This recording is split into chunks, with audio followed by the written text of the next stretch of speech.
Bismillahirrahmanirrahim. Assalamualaikum warahmatullahi wabarakatuh.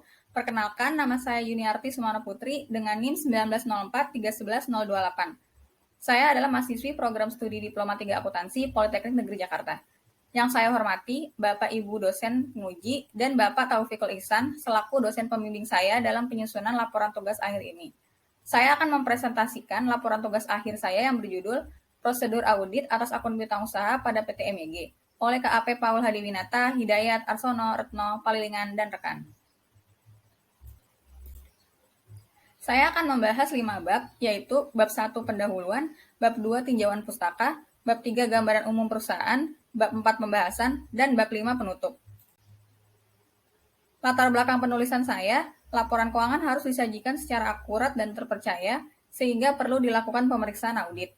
Informasi keuangan yang disajikan di laporan keuangan harus menunjukkan keadaan yang sebenar-benarnya, karena akan digunakan oleh pihak eksternal juga, jadi laporan keuangan harus diaudit agar meningkatkan tingkat kepercayaan. Piutang usaha merupakan aset lancar yang timbul karena transaksi penjualan kredit yang merupakan aktivitas utama perusahaan. Transaksi piutang terjadi setiap hari, sehingga rawan mengalami kesalahan pencatatan.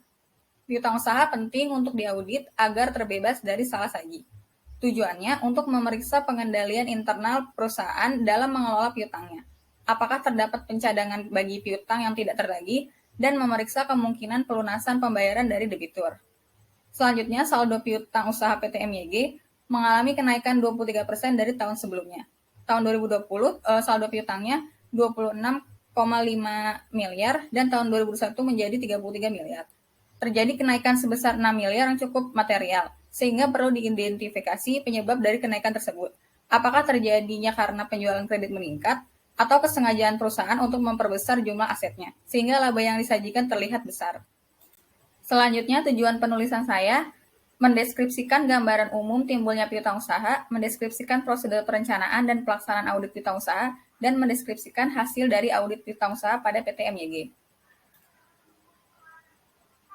Masuk ke bab 2 ada tinjauan pustaka.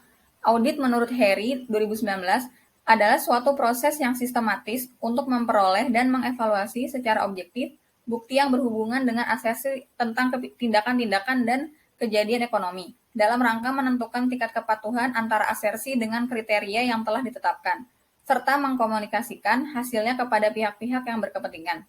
Sedangkan piutang usaha menurut Giri adalah sejumlah tuntutan kepada pelanggan dan pihak lain untuk memperoleh uang, barang, dan jasa tertentu pada masa yang akan datang, sebagai akibat dari penyerahan barang atau jasa yang dilakukan saat ini.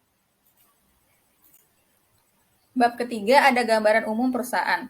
Kantor Akuntan Publik Paul Hadiwinata, Hidayat, Arsono, Retno, Palilingan, dan rekan, atau biasa saya singkat sebagai KAP PKF Hadiwinata, adalah perusahaan jasa akuntansi dan profesional top 10 di Indonesia. Didirikan oleh Dr. Andes Paul Hadiwinata, CA-CPA pada tahun 1987. Telah menjadi anggota Global PKF Internasional pada tahun 1989. Kantor pusatnya berada di Jakarta Pusat. Bidang usaha yang ditawarkan KAP PKF Hadiwinata adalah jasa dalam bentuk audit dan assurance, financial advisory, tax, business solution, dan teknologi and risk services. Selanjutnya, PT MYG adalah salah satu cabang dari perusahaan swasta penyedia jasa logistik global yang berasal dari Korea Selatan, berlokasi di kawasan industri Bekasi, Jawa Barat. Didirikan pada tanggal 9 Juli 2015 dan kantor pusatnya berada di Jakarta, Medan, dan Surabaya. Jasa logistik yang ditawarkan PT MYG, yang pertama sewa warehouse atau gudang penyimpanan, dan distribusi barang dengan kargo. Pada bab 4 pembahasan, saya akan membahas gambaran umum timbulnya piutang usaha pada PT MYG, prosedur perencanaan audit piutang, prosedur pelaksanaan audit piutang, dan hasil audit piutang usaha pada PT MYG. Timbulnya piutang usaha PT MYG ini karena PT MYG merupakan perusahaan jasa yang pendapatannya berasal dari kegiatan logistik. Kegiatan penjualannya dilakukan secara global, mulai dari domestik hingga ke luar negeri. Jumlah pelanggannya terdiri dari 26 pihak ketiga dan 2 pihak berelasi. Termin yang digunakan ada 30 of next month dan 30 of next 2 month. Terdapat akun piutang usaha, yang pertama akun receivable domestik, muncul karena penjualan kredit kepada pelanggan dari dalam negeri. Kedua, account receivable overseas, muncul karena adanya penjualan kredit kepada pelanggan dari luar negeri. Dan ketiga, account receivable FX trans, muncul akibat pelunasan pembayaran luar negeri yang menggunakan mata uang asing, sehingga muncul selisih kurs yang diakui sebagai keuntungan atau kerugian pertukaran nilai mata uang. Klien juga melakukan pencadangan kerugiannya menggunakan metode cadangan dengan umur piutang. Dan akun yang digunakan adalah Allowance for Bad Debts of AR. Selanjutnya akan dibahas perencanaan audit piutang usaha pada PT MYG. Pertama, menerima perikatan dan perencanaan audit awal. PT MYG adalah klien lama yang sudah pernah diaudit PKF Hadiwinata sejak tahun 2020. Auditor mengevaluasi integritas manajemen klien dan tidak menemukan konflik-konflik yang menimbulkan resiko audit yang terlalu tinggi. Sehingga auditor memutuskan untuk melanjutkan perikatan audit di tahun 2021. Setelah perikatan disetujui oleh partner, kemudian auditor membuat surat perikatan audit yang berisi tujuan dan ruang lingkup audit, tanggung jawab auditor, tanggung jawab manajemen dalam proses audit, serta penentuan biaya audit. Kemudian membuat surat tugas yang berisi informasi nama-nama auditor yang akan bertugas. Sebelum itu, auditor perlu menandatangani surat independensi yang menandakan bahwa auditor tidak terikat hubungan khusus dengan klien. Selanjutnya membuat timetable. Timetable ini untuk menjadwalkan kegiatan audit yang perlu dilaksanakan auditor. Yang kedua, pemahaman bisnis dan bidang usaha klien. Setelah melakukan penugasan audit, KAPPKF Hadiwinata melakukan wawancara kepada klien untuk memperoleh informasi mengenai bidang usaha yang dijalankan klien. Diperoleh informasi bahwa klien merupakan perusahaan logistik yang transaksinya dilakukan secara domestik dan luar negeri. Status kepemilikan perusahaan adalah swasta non-go publik dengan kepemilikan saham hanya dipegang oleh dua pihak. Yang ketiga, penilaian resiko bisnis klien. Resiko bisnis klien merupakan resiko kegagalan klien dalam mencapai tujuannya. Penilaian resiko klien dilakukan oleh senior auditor dengan pertimbangan dari direktor. Berdasarkan pemahaman analisis bidang usaha dari PT MYG, auditor menyimpulkan bahwa resiko bisnis klien tergolong dalam resiko medium atau middle risk.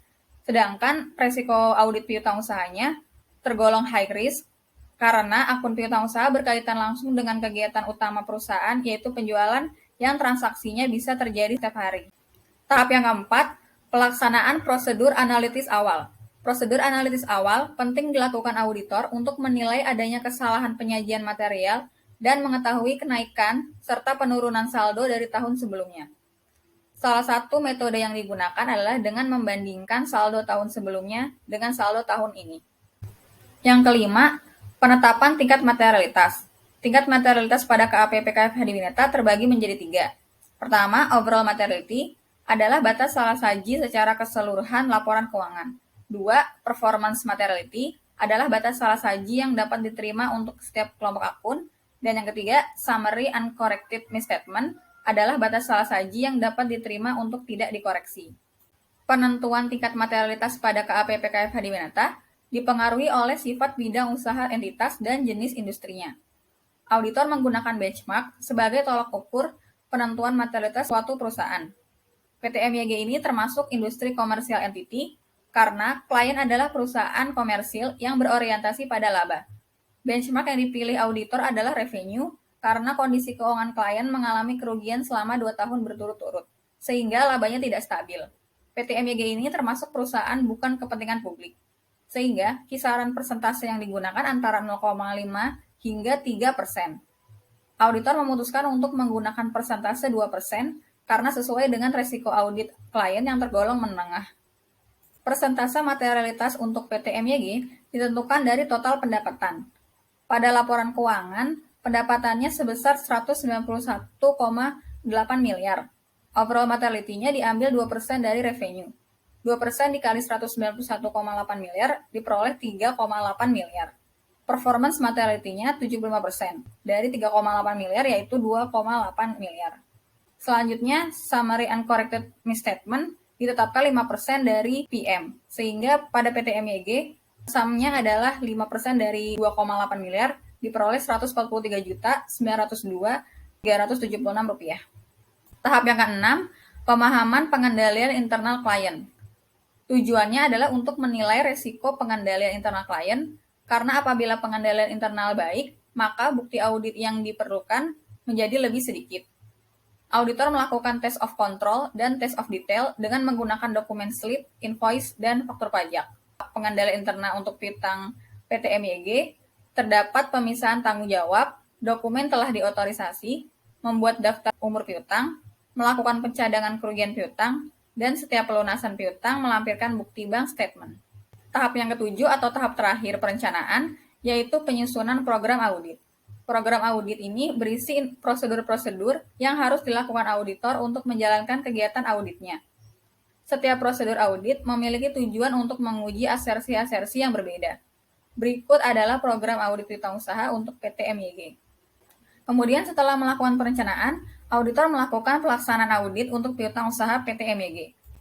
Pertama, permintaan data ke klien. Pada KAPPKF Hadiwinata, auditor melakukan permintaan data kepada klien dengan bantuan CAP atau Client Assistance Package.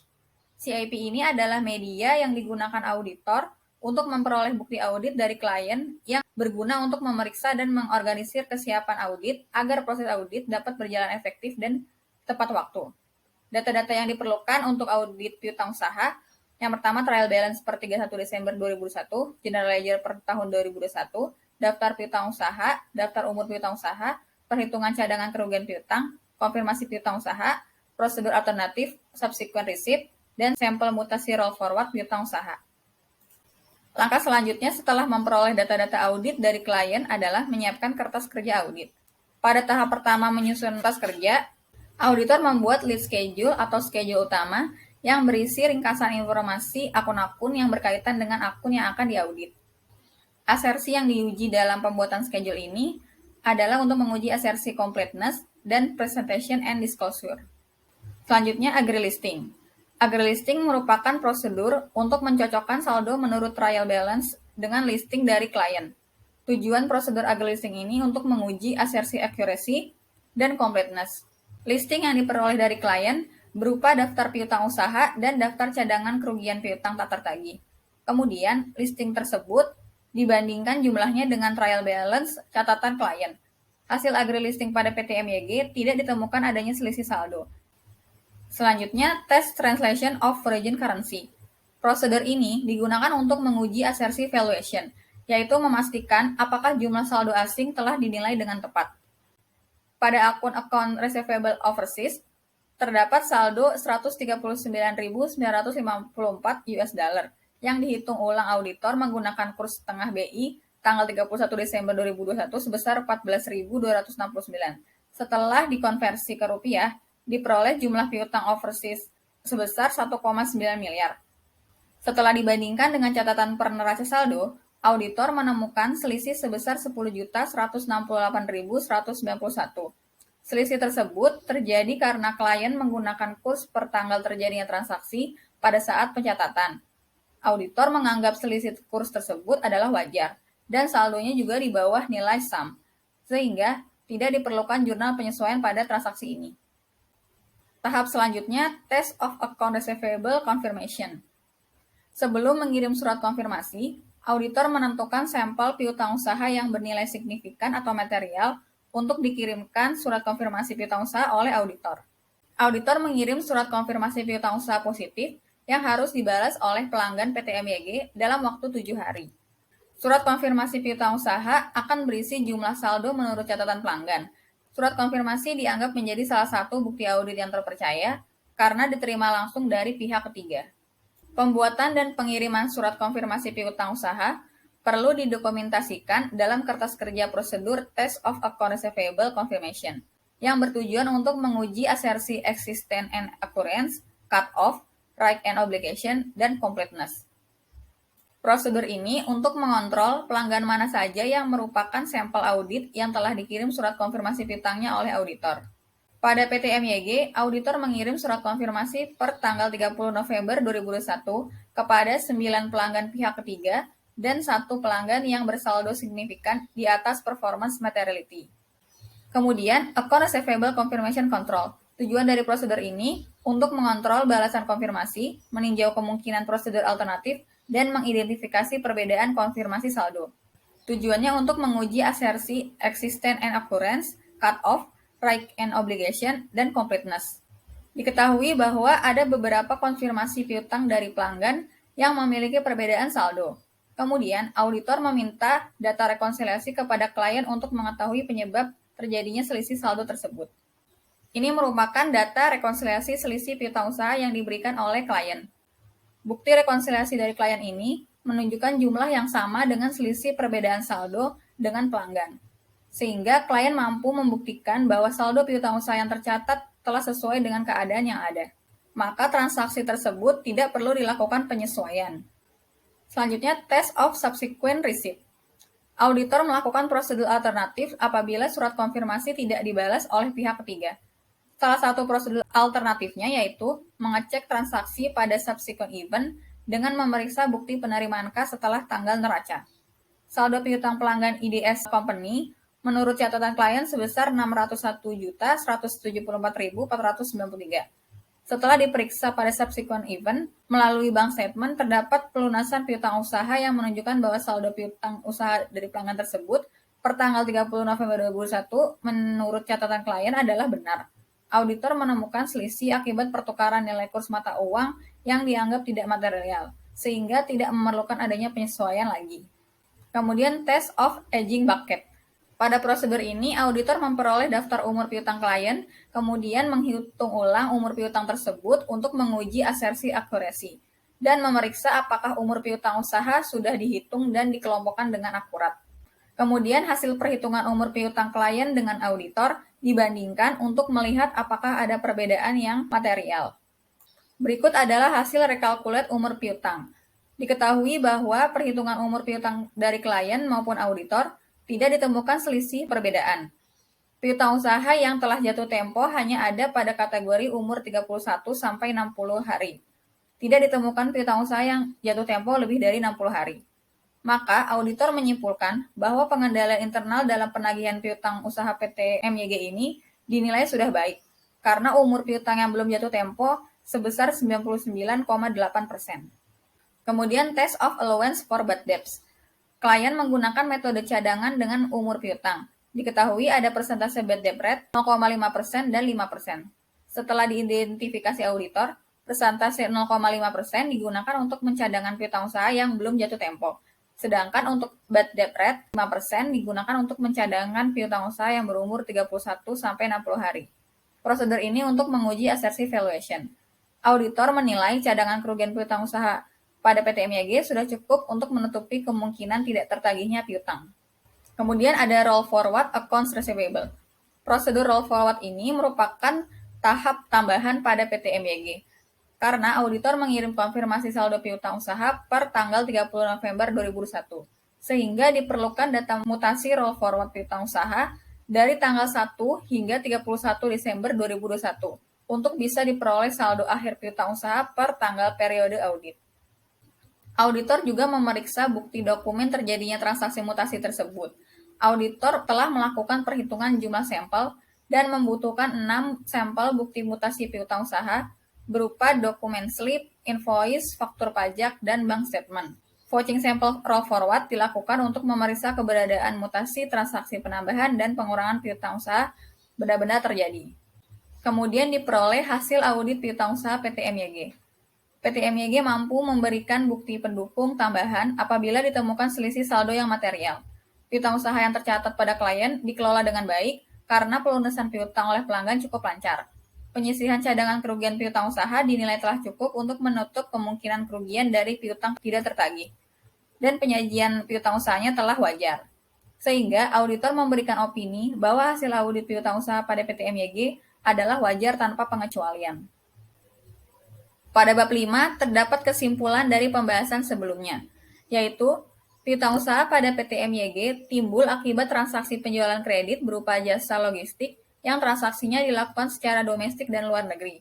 Klien mencadangkan piutang tak tertagihnya dengan metode umur piutang. Selanjutnya, auditor melakukan perencanaan agar proses audit dapat berjalan efektif dan sesuai dengan tenggat waktu. Tahap perencanaan dimulai dari penerimaan perikatan hingga menyusun program audit piutang usaha. Kemudian pelaksanaan audit diawali dengan permintaan data kepada klien untuk dijadikan bukti-bukti audit. Selanjutnya, auditor menyiapkan kertas kerja pemeriksaan yang di dalamnya berisi prosedur-prosedur audit. Yang terakhir, hasil audit piutang usaha klien menunjukkan nilai yang wajar. Klien mampu memberikan bukti tambahan jika ditemukan selisih. Daftar umur piutang sangat baik, dan cadangan kerugian piutang usaha dinilai sudah cukup. Maka dari itu, auditor memberikan opini wajar tanpa pengecualian. Saran yang bisa saya berikan untuk kantor akuntan publik yaitu memberikan pemahaman dan pelatihan pada saat audit fieldwork agar tidak terjadi kesalahan saat berada di perusahaan klien. Kemudian, saran bagi klien, mempercepat pengiriman bukti audit ke auditor agar proses audit selesai tepat waktu. Sekian presentasi laporan tugas akhir saya. Akhir kata, saya ucapkan terima kasih. Wassalamualaikum warahmatullahi wabarakatuh.